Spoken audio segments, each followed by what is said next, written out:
Efésios capítulo 5, a partir do verso 5 até o versículo 21. Sabei, pois, isto: nenhum incontinente ou impuro ou avarento, que é idólatra, tem herança no reino de Cristo e de Deus. Ninguém vos engane com palavras vãs, porque por essas coisas vem a ira de Deus sobre os filhos da desobediência. Porquanto não sejais participantes com eles, pois outrora erais trevas, porém agora sois luz no Senhor. Andai como filhos da luz, porque o fruto da luz consiste em toda bondade e justiça e verdade, provando sempre o que é agradável ao Senhor. E não sejais cúmplices nas obras infrutíferas das trevas, antes, porém, reprovai-as.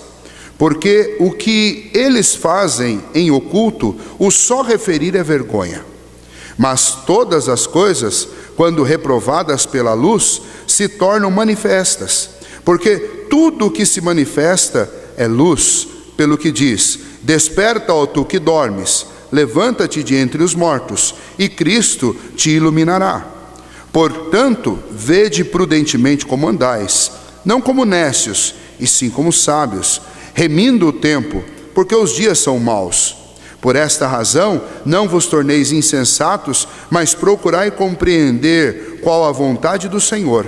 E não vos embriagueis com vinho, no qual há dissolução, mas enchei-vos do Espírito, falando entre vós com salmos, entoando e louvando de coração ao Senhor com hinos e cânticos espirituais, dando sempre graças por tudo a nosso Deus e Pai, em nome de nosso Senhor Jesus Cristo, sujeitando-vos uns aos outros no temor de Cristo. Oremos mais uma vez.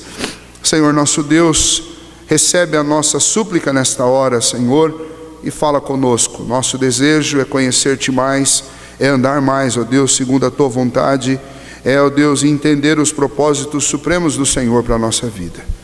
Ajuda-nos, ó Deus, porque temos grande dificuldade nisso. Nosso entendimento é limitado, nosso coração é obstinado e muitas vezes, ó Deus, estamos agitados no nosso interior e mal conseguimos entender aquilo que lemos.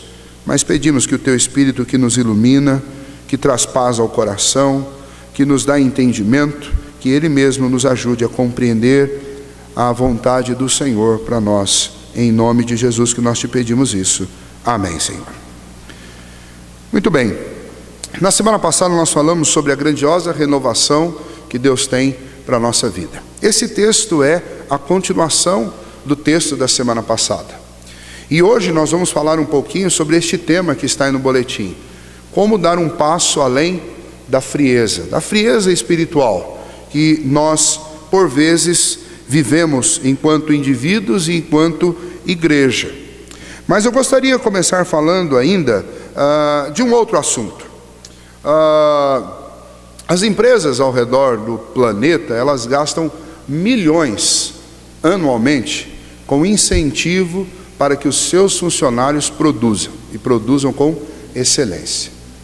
Algumas décadas para cá, os grandes empresários e os pequenos também, eles perceberam que o melhor investimento que você pode fazer numa empresa para que ela produza mais, não é o investimento em máquinas tão somente, mas especialmente o investimento em pessoas.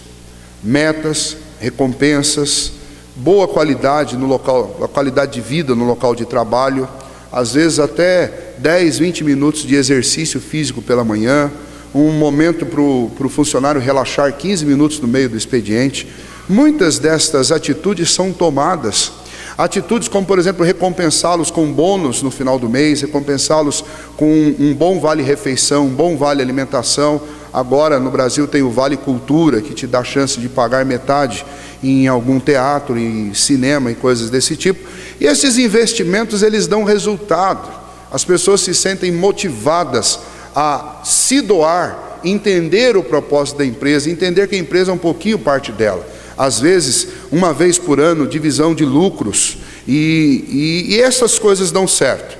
Às vezes algo um pouco diferente, às vezes quando a coisa vai muito mal, é necessário juntar todos os funcionários e mostrar para eles a realidade dos fatos, para que eles entendam que, a não ser que eles se doem, que eles se envolvam, ou a empresa vai ter prejuízos.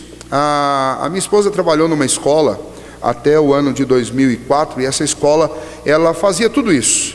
A única dificuldade foi quando chegou na hora do momento difícil, de comer um saco de sal junto. Então a empresa sempre incentivou, bonificou os funcionários, pagava muito bem os funcionários, mas chegou um momento de crise na empresa, e o dono da empresa, ao invés de chamar todo mundo, eu acredito que todos comprariam a proposta, e dizer, olha, nós vamos ter que baixar salários, diminuir bonificações, para a gente atravessar a crise. Não, o cidadão achou por bem fazer outra coisa, e deu um golpe em todo mundo, e vendeu a empresa, deu calote em todos os funcionários, ninguém recebeu até hoje. Mas isso tudo é o quê? É consequência de má administração, porque eu conheço outros exemplos de empresas que chamaram os funcionários e olha, ou a gente corta o salário pela metade de todo mundo e sobrevive, ou vai ficar todo mundo desempregado e eu vou ficar endividado para o resto da vida para pagar esse passivo que existe. E os funcionários toparam, atravessaram, e novamente a empresa voltou a ir bem. Eu conheço pelo menos duas pessoalmente que passaram por isso. Incentivo é algo essencial nas relações trabalhistas, mas não só nas trabalhistas. É essencial que haja incentivo em qualquer tipo de relação. A relação entre um treinador e os seus desportistas, como por exemplo os jogadores de futebol, jogadores de vôlei, esses esportes todos, antes que os jogadores entrem em campo ou em quadra, o técnico vai lá e traz uma palestra para eles de incentivo, para que eles produzam mais, para que eles se doem mais. Incentivo é algo fundamental. O texto dessa noite fala sobre isso. Se na semana passada nós vimos na palavra de Deus qual a proposta de renovação e de transformação de Deus para a nossa vida, como é a vida de alguém que se entrega completamente nas mãos do Senhor, hoje a palavra do Senhor, a palavra que Paulo traz, é exatamente a palavra de incentivo, para que nessa jornada, dentro dessa nova vida que Deus nos propõe, você estabeleça metas, você tenha compromisso com essa vida e você dê passos significativos além daquilo que normalmente as pessoas fazem. Infelizmente, nós vivemos uma cultura que é uma cultura que se adaptou, se acostumou, se acomodou à mediocridade. Você já observou? Que todo mundo pensa o seguinte, olha, se eu estiver na média, está tudo bem. E a gente tem que crescer o tempo inteiro insistindo com os nossos filhos. Você não pode ser um aluno nota 7, eu não quero um aluno nota 7. Ah, mas 7 passa. Não, mas a questão não é só passar. A questão é não viver acomodado com a mediocridade. Você tem que ir além. Mas parece que essa cultura ela encalacrou tanto a nossa sociedade que até na igreja isso está pegando. E aí na igreja a gente vive um relacionamento com Deus, uma vida cristã fria, que eu poderia muito bem chamar de medíocre. Por quê? Porque você não se preocupa com nada em termos de avanço, em termos de vivência, em termos de amadurecimento. Você simplesmente se preocupa, olha, eu vou bater o cartão lá na igreja uma vez por semana e vou fazer alguma coisa que eu gosto e tá bom demais. E aí ainda você vai usar a teologia a seu favor e vai torcer, vai dizer, não, eu sou salvo pela graça, então beleza, eu só dou uma passadinha por lá e tá tudo ótimo, tá tudo bacana, e vamos tocar em frente, e vamos que vamos. Mas isso é mediocridade. Isso é frieza no relacionamento com Deus. Imagine se você tratasse sua esposa dessa maneira. Ou se você tratasse o seu filho dessa maneira. Ou o seu pai. Você acha que você ia ter um relacionamento bom, saudável? Se nós aplicássemos isso nos relacionamentos mais íntimos nossos? Mas a coisa é tão triste que parece que até nos relacionamentos íntimos nossos, nós estamos aplicando esse princípio. Então você faz o elementar. Olha, no dia do aniversário eu faço elogio e dou um presente. Os outros 364 dias do ano eu trato de qualquer jeito. Eu dou um beijinho na hora de dormir lá e viro para o canto e está ótimo, está beleza. Um grande investimento. Eu dou bom dia de manhã, dou boa tarde à tarde, dou boa noite, beleza. Eu chego, falo oi para o meu filho, dou um abraço nele, deito no sofá e acabou. É isso. Você não espere ter relacionamentos calorosos com uma atitude assim. Isso não vai produzir nada.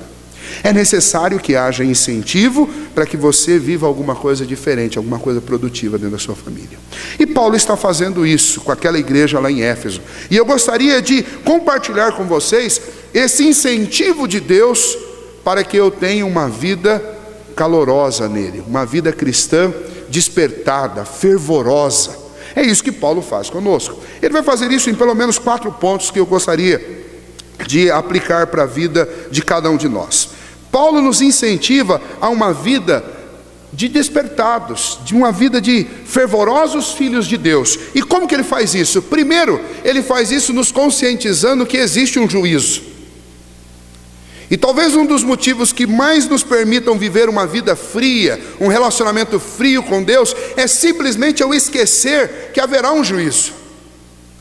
E esse juízo, ele é importante para mim também, por quê? Porque as obras que eu pratico hoje, elas vão dizer se eu estou com o nome arrolado entre os que vão participar desse juízo e terão que enfrentá-lo diante de Deus, ou se eu faço parte daquele grupo que já foi julgado lá em Cristo. As obras que eu pratico mostram isso. O versículo 5 até o versículo 7, Paulo deixa isso muito claro. Então, o versículo 7 ele conclui dizendo, olha, portanto, não sejais participantes com eles. Com eles quem? Aí você pode voltar lá desde o versículo 7, com aqueles que são incontinentes, que são impuros, avarentos, idólatras. Esses todos não têm herança com Cristo. Ou seja, esses daí têm um encontro marcado diante do tribunal de Deus lá no último dia. E esses vão responder pelas obras más que eles fizeram diretamente, sem a mediação de Cristo. Estas pessoas, elas produzem coisas ou frutos que são próprios da carne. Ele diz, olha, ninguém vos engane com palavras vãs, porque por estas coisas vem a ira de Deus sobre os filhos da desobediência. Estas obras classificam, estas obras identificam. Estes são os frutos daqueles que não estão em Cristo Jesus. Então todo tipo de frieza, todo tipo de desmazelo, todo tipo de incontinência, impureza, o sujeito que está com o coração em outras coisas, é um idólatra, adora o dinheiro, ou adora pessoas, ou adora verdadeiramente ídolos. Essas pessoas não estão com o coração em Deus. E essas pessoas têm um encontro marcado com Deus juiz no último dia. Os filhos de Deus foram julgados em Cristo Jesus lá na cruz do Calvário. E aí Paulo está dizendo, você quer saber qual a importância de viver fervorosamente na presença de Deus? Você quer saber qual a importância de dar um passo além da frieza espiritual? A importância é a seguinte, vocês precisam fazer isso. Porque se você vive uma vida medíocre, se você vive uma vida fria, se você não tem desejo de orar, se você não tem desejo de cantar, se você não gosta de conviver com os irmãos, se você não gosta de vir à igreja, se você vem à igreja e fica com a pressa danada de ir embora, se tudo que você faz está relacionado com as coisas desse mundo e não com as coisas do céu, então pare lá, comece a observar a sua vida, porque os que praticam essas coisas não têm parte no reino de Deus. Então cuidado, não seja participante destas obras.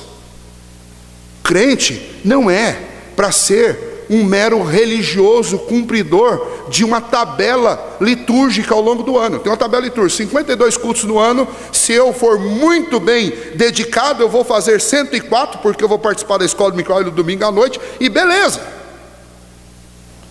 A vida cristã não se resume a isso. Quem está vivendo isso, com certeza está vivendo uma vida cristã fria, seca, árida, sem vida.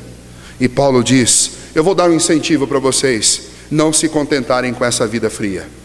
Lembrem que haverá um juízo, e desse juízo participarão todos aqueles que são religiosos apenas, mas não são, movidos, dirigidos e cheios do Espírito Santo de Deus.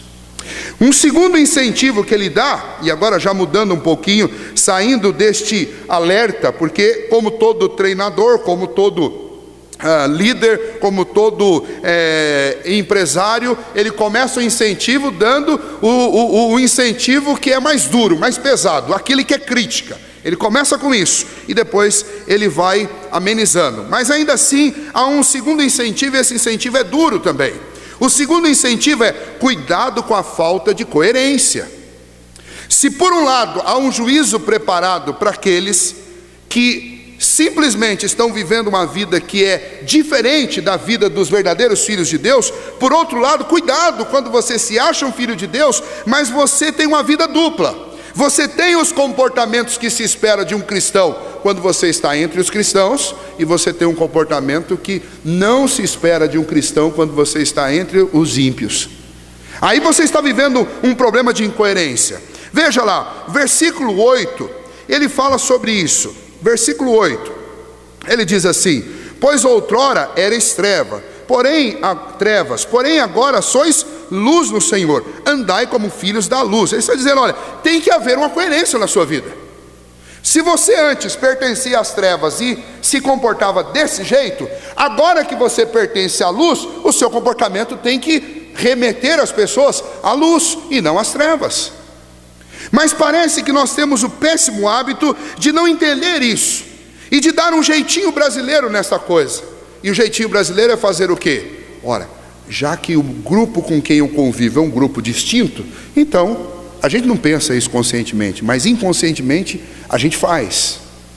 Então, quando eu estou com aqueles que não são da luz e são das trevas, eu me permito viver como eles. E quando eu estou com aqueles que são da luz, eu exijo viver como eles. O problema é que, mais cedo ou mais tarde, esses dois grupos estarão em algum lugar juntos. E aí você vai sofrer com o problema da incoerência. Mas se não bastasse isso, existe alguém que está te vendo e te acompanhando nos dois lugares. Este alguém é o Senhor. A palavra de Deus diz que os olhos do Senhor passam sobre toda a terra. Ele vem em todos os lugares. Eles vêm em todos os lugares. Ele sabe onde nós estamos, Ele sabe o que falamos, Ele sabe o que nós pensamos, Ele sabe o que nós sentimos. E então eu preciso ter cuidado com a incoerência. Há um versículo que é uma citação do Antigo Testamento, uma citação de Isaías capítulo 60, versículo 1, que é exatamente esse versículo 14. Esse versículo diz assim: desperta, ó tu que dormes, levanta-te de entre os mortos e Cristo te iluminará. O que esse versículo significa? Este versículo é uma descrição da conversão, da salvação poderosa que Jesus ia realizar na vida dos homens. Veja, quando Isaías profetizou esse texto lá no Antigo Testamento, ele estava dizendo assim: olha, no mundo, nas trevas, nós estamos dormindo como mortos. No mundo, nas trevas, nós estamos absolutamente passivos de tudo que acontece. Nós andamos segundo o curso deste mundo. Os nossos olhos, o nosso coração está nas trevas da morte. Mas quando Cristo vem na nossa vida, Cristo nos faz levantar de entre os mortos. Ele nos desperta para a vida, Ele nos levanta daquela morte espiritual. E Ele faz o que conosco? Ele nos ilumina. Ilumina para quê? Para eu continuar praticando as obras das trevas? De jeito nenhum. Ele me ilumina exatamente para ir lançar luz aonde há trevas. É essa a proposta. Agora, o que acontece quando Deus me ilumina e eu vou lá e pratico as obras das trevas? Uma grande incoerência. O que Paulo está dizendo, olha, lembra da conversão de vocês? Lembra do desperta, do levanta e do Cristo te iluminará? É isso que se espera de um cristão, que ele viva como alguém vivo, que ele ande como alguém que foi levantado por Cristo, e que ele transmita a luz de Cristo. Ou seja, tem que haver uma coerência entre ele e Cristo, porque afinal de contas, o primeiro versículo diz que nós devemos ser imitadores de Deus como filhos amados em Cristo Jesus, que nós devemos usar Jesus como a referência de como viver uma vida para agradar o coração do Pai, porque foi isso que Cristo fez o tempo inteiro da sua vida. Ele agradou o seu Pai. E o que se espera de alguém que está em Cristo? Que viva para agradar o Senhor. Por isso, Paulo nos lembra que a vida do cristão é a vida de alguém despertado, levantado e iluminado por Cristo. Como é que eu dou um passo além da frieza espiritual? Lembrando o meu coração da coerência que deve existir entre a minha vida e a vida de Cristo. Não adianta querer experimentar despertamento, fervor espiritual na nossa vida, se eu primeiro não estou absolutamente comprometido em viver uma vida coerente com o meu chamamento, coerente com o nome que eu sustento sobre a minha vida, que é o nome de Cristo. Mas há um terceiro aspecto ainda para ser considerado sobre isso. O apóstolo Paulo nos incentiva dizendo que a grande solução para este problema é a busca por sabedoria, a sabedoria do alto, a sabedoria divina, que é Cristo Jesus. E então, se você olhar para os versículos 15, a partir do versículo 15, veja o que Paulo vai dizer: portanto, vede prudentemente como andais, não como necios, e sim como sábios. remindo o tempo, porque os dias são maus. Por esta razão não vos torneis insensatos, mas procurai compreender qual é a vontade do Senhor. Olha, sabe como é que você experimenta o despertamento espiritual? Você experimenta o despertamento espiritual buscando a sabedoria do alto, buscando Cristo, buscando ser cheio de Cristo na sua vida.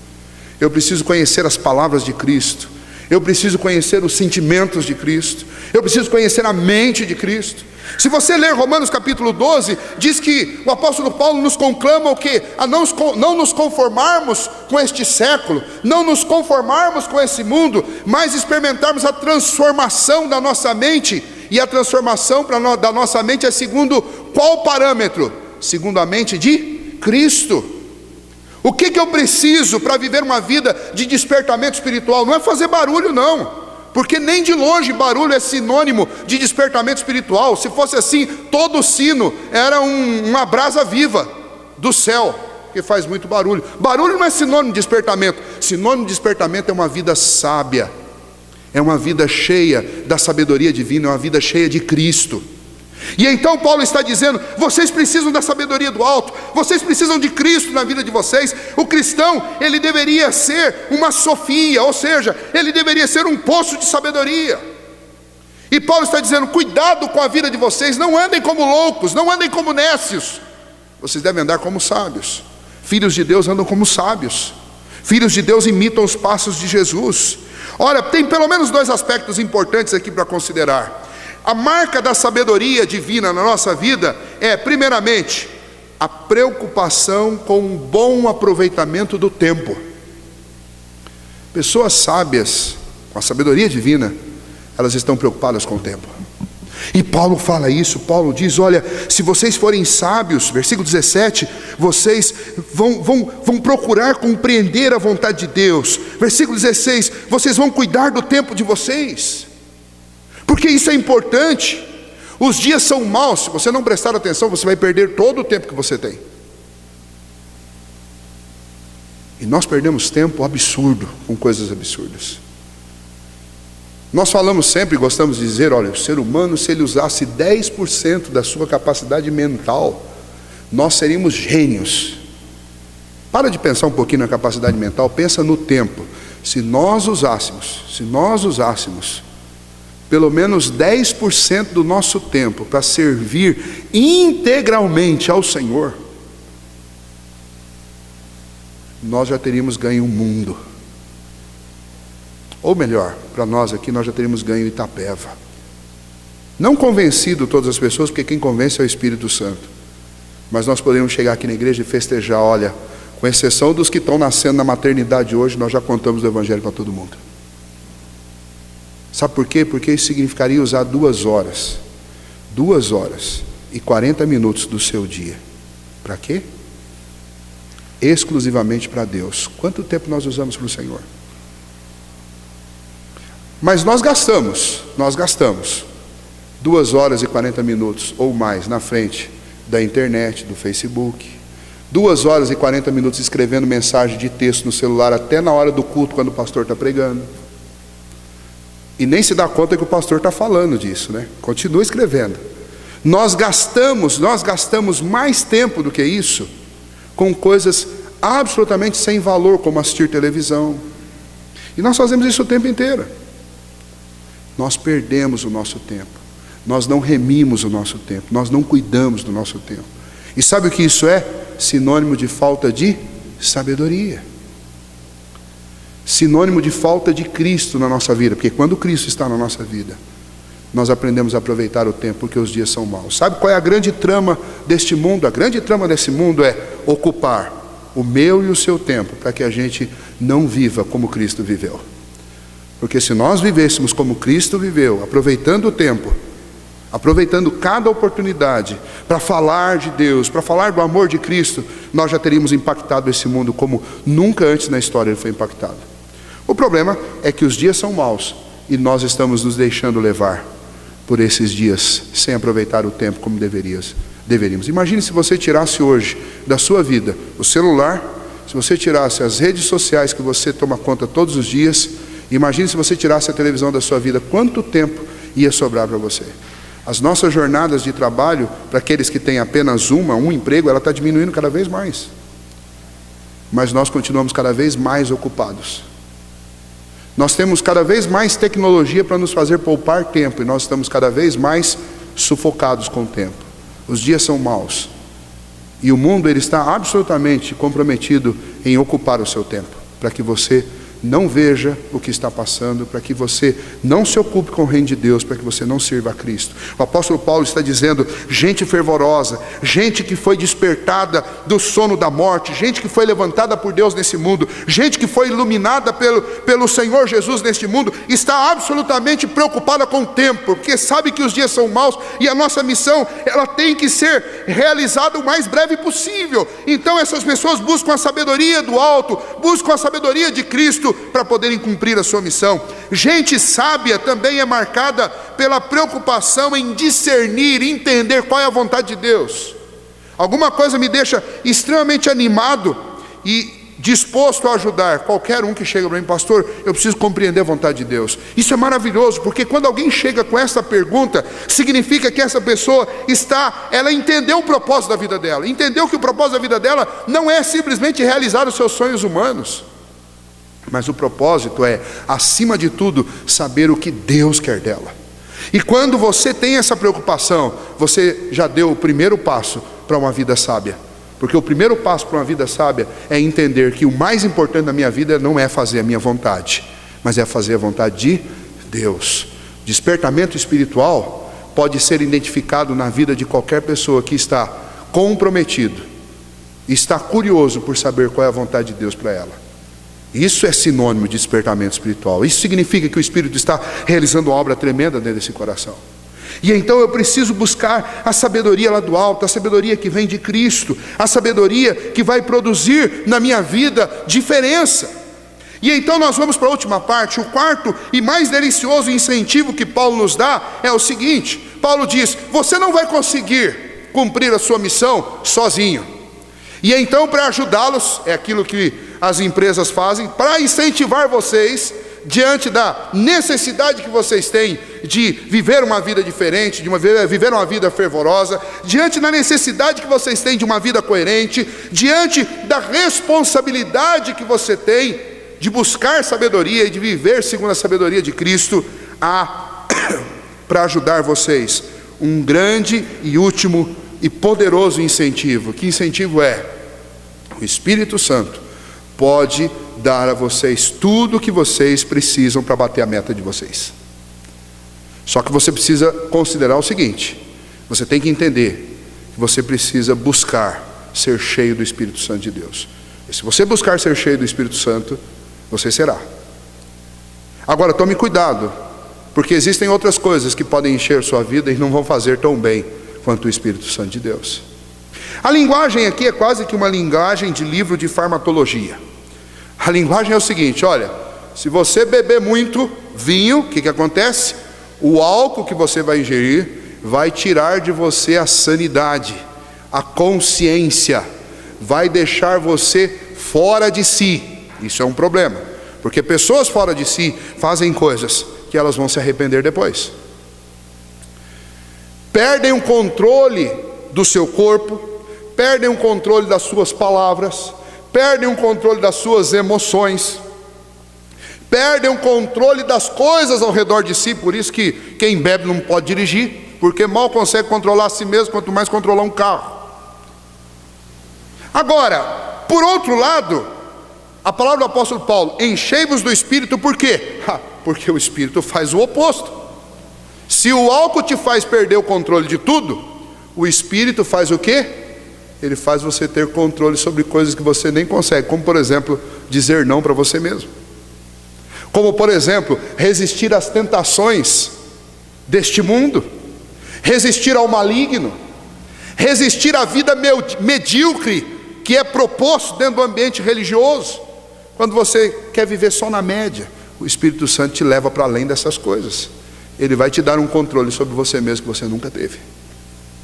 E é esse o contraste que Paulo está fazendo. Então Paulo está dizendo: olha, o grande incentivo para vocês é a possibilidade de plenitude do Espírito. Você sabe o que é isso?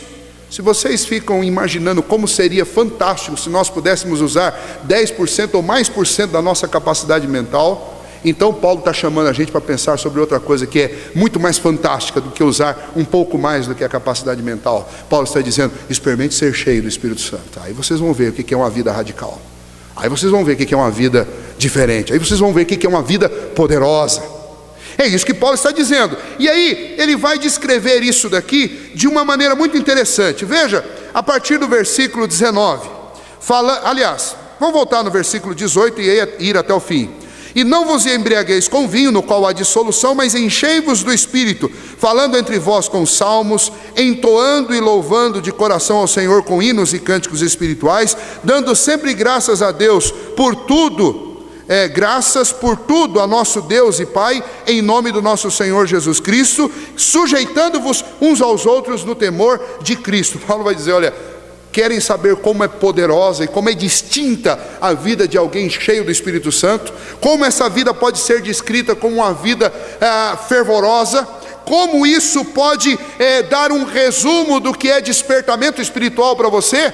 O que é o oposto de viver friamente? Paulo mostra: olha, quando você está cheio do Espírito, primeiro, você vai experimentar uma comunhão profunda com Deus e com o próximo, falando entre vós com salmos e hinos e cânticos espirituais. Isso muda tudo. Quando você está cheio do Espírito Santo, você não vive por aí criticando, brigando e provocando intriga e fazendo fofoca entre os irmãos. Muito pelo contrário, o seu coração, a sua mente, a sua boca vai se ocupar, sabe do quê? Vai se ocupar de compartilhar a palavra de Deus, de compartilhar a sua gratidão a Deus, de compartilhar hinos de adoração ao Senhor, de compartilhar com as pessoas com quem você convive o quanto é doce, o quanto é maravilhoso viver como um filho de Deus. E quando você falar, as pessoas vão falar assim: olha, eu não sei porquê, mas quando fulano fala, o coração da gente se acalma. Lembra o que faziam com Saul? Saul agitado, ansioso, perturbado, mandavam trazer para acalmar o seu coração Davi. Davi vinha e tocava a harpa. Ele fazia o quê? Ele louvava a Deus. E o que acontecia com Saul? Saul se acalmava e conseguia dormir. Quando nós estamos cheios do Espírito Santo de Deus, nós experimentamos comunhão, nós repartimos comunhão, nós influenciamos pessoas através da comunhão. Ah, mas a vida daquele que está despertado pelo Espírito de Deus, cheio do Espírito de Deus, ela é também uma vida de adoração. Essa pessoa sabe que o mais profundo dever, o mais primordial dever da vida dela é adorar a Deus. E ela vai adorar a Deus de todo o seu coração, aonde ela for. Ela vai adorar a Deus no trabalho, ela vai adorar a Deus na escola, ela vai adorar a Deus entre a família, ela vai ter prazer em adorar ao Senhor. Prazer. Vocês já perceberam como, infelizmente, parece que os momentos de adoração estão ficando cada vez mais restritos ao momento de culto? A gente não reserva tempo na casa da gente para fechar os olhos, cantar e adorar ao Senhor, ou simplesmente para adorar agradecendo com orações, ou com a leitura da palavra de Deus, ou talvez com a contemplatividade, parar em algum momento do nosso dia e parar e contemplar as obras do Senhor, e sem palavras, sem melodia, simplesmente com o coração, adorar a Deus. Dizer coisas para o Senhor sem usar a voz, mas usar apenas o coração. Gente cheia do Espírito Santo faz isso. Gente cheia do Espírito Santo vive com gratidão. Ele diz, olha, dando sempre graças por tudo a nosso Deus e Pai. Ou seja, graças pelo quê? Pelas coisas que ao nosso ver são boas? Não, graças por tudo. Eu sei que quem governa a minha vida é Deus. Se foi batida de carro ou se foi presente surpresa, é Deus. Gente cheia do Espírito Santo não fica esbravejando e louca diante do problema, mas fica assim, grata a Deus. E como isso é difícil para todos nós? É difícil, sabe por quê? Porque quando a gente está vazio do Espírito Santo de Deus, aí a gente quer brigar, a gente quer falar alto, a gente quer discutir. Mas quando você está cheio do Espírito Santo de Deus, a primeira atitude que vem no seu coração é agradecer. Agradecer pelas lutas, agradecer pelas perseguições. Estão perseguindo você? Agradeça a Deus. Se Deus está conduzindo as coisas para que isso aconteça, isso significa que Deus tem um propósito com isso. Peça ao Espírito Santo de Deus, me encha para eu poder fazer a leitura correta desse negócio. Mas eu quero agradecer ao Senhor, porque se Deus está promovendo isso na minha vida, é para o meu bem, nunca para o meu mal. O Deus a quem nós amamos e servimos, Ele nunca quer o seu mal. E quando Ele permite alguma coisa difícil na sua vida, é porque Ele quer um bem maior para você do que aquele que você já alcançou. Então, quem está cheio do Espírito Santo dá graças a Deus por tudo. Finalmente, quem está cheio do Espírito Santo faz aquilo que é mais difícil na vida cristã. E eu encerro com esse ponto: submissão, sujeição.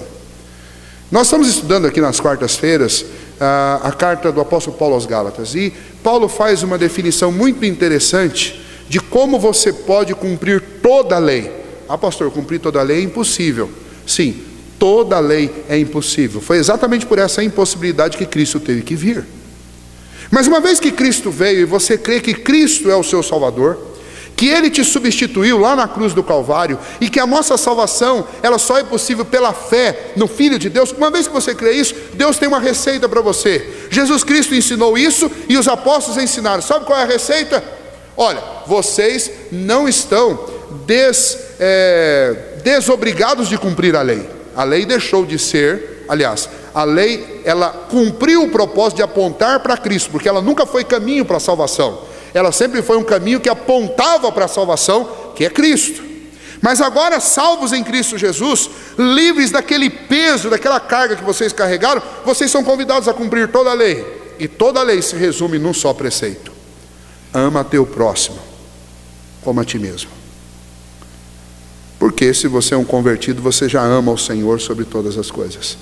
Então cumpra o seu dever humano, e o seu dever é: ama o teu próximo como Cristo nos amou.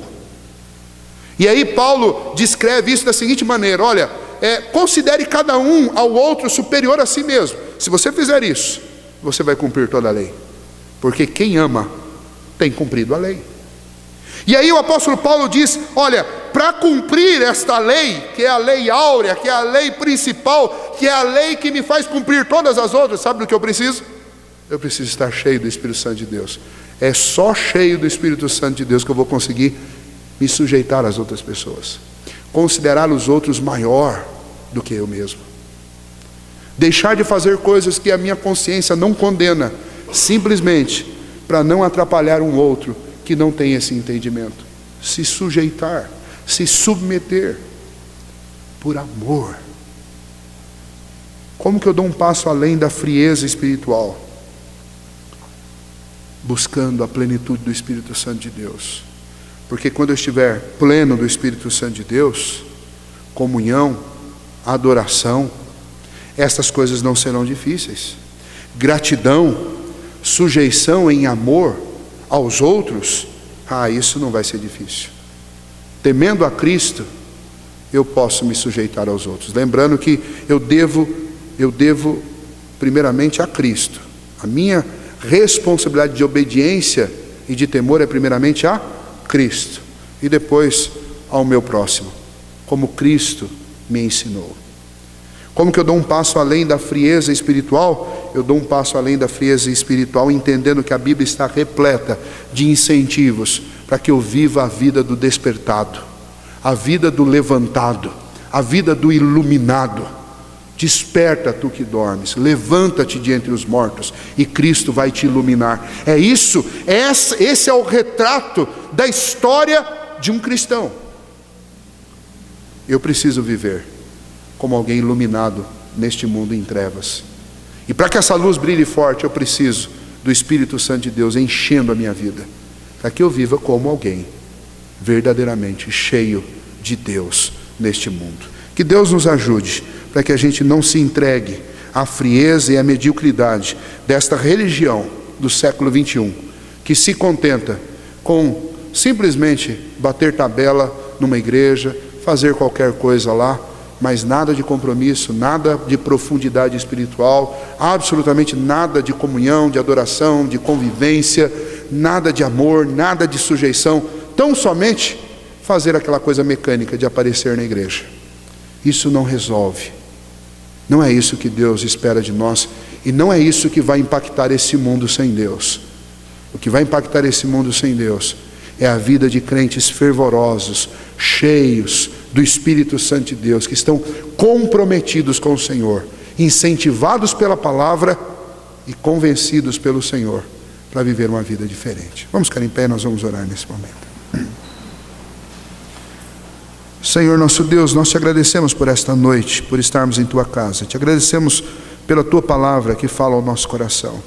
Queremos reconhecer diante do Senhor que somos pecadores e maus, e que muitas vezes, ó Deus, nos acostumamos com o que há de pior nesse mundo, como por exemplo, ó Deus, essa cultura da mediocridade, onde nós nos acomodamos a uma vida que simplesmente busca apenas aquilo que é a média. Nunca nós nos interessamos em aquilo que é excelência. E quando isso, ó Deus, é aplicado ao cristianismo, ele é desastroso, porque isso nos faz voltar a viver como nós vivíamos antes de Cristo ter transformado o nosso coração. Então, ó Deus, nossa oração nesta noite é que o Senhor desperte-nos, ó Deus, novamente, que o Senhor nos levante novamente, que o Senhor nos ilumine, Senhor. E nós sabemos, ó Pai, que nós precisamos da sabedoria do alto para viver uma vida diferente neste mundo. Então encha-nos, ó Deus, de Cristo, encha-nos da palavra de Cristo, nos faça buscar, ó Deus, cada vez mais através da tua palavra, a sabedoria lá do alto. Ajuda-nos, ó Deus, principalmente para que a nossa busca em todo o tempo, ó Deus, a nossa busca constante seja pela plenitude do Espírito. Nos faça lembrar de orar todos os dias, porque esta obra não pode ser produzida a partir de nós. Nós podemos apenas clamar, é o Senhor que graciosamente nos doa do teu Santo Espírito e nos enche com o teu Espírito. Nós somos passivos nesta obra, mas nós podemos clamar, porque a tua palavra diz isso. Diz que nós devemos buscar ser cheios do Espírito Santo, e a única fonte para isso é o Senhor. E então, ó Deus, nessa noite nossa oração é essa, que o Senhor nos encha com o teu Espírito. Só Ele pode nos fazer superar a frieza, só Ele pode nos fazer dar um passo além da frieza espiritual. Só Ele, ó Deus, pode nos mover para uma vida de comunhão com os nossos irmãos, para uma vida, ó Deus, de louvor e adoração a Ti em todo o tempo, em qualquer circunstância, em qualquer ambiente. Só Ele, ó Deus, pode nos fazer desejar ardentemente, Senhor, ser agradecido ao Senhor por tudo, até pelas dificuldades. Só o teu Santo Espírito nos faz amar mais aos outros do que a nós mesmos. Então, ó Deus, enche-nos com teu Espírito, a nossa oração nesta noite. Responde-nos, ó Deus, e ajude-nos a sermos pessoas diferentes, igreja diferente, cristãos diferentes, gente cheia de fervor, que não precisa fazer barulho, mas apenas pela sua presença e pela sua atuação faz a diferença onde quer que chegue, porque quando estamos cheios do teu Espírito, ó Deus, nós não precisamos falar. O poder do Senhor em nós fala por nós. Ajude-nos, ó Deus, a experimentarmos isso. É o que nós te pedimos em nome do teu Filho Jesus. Amém.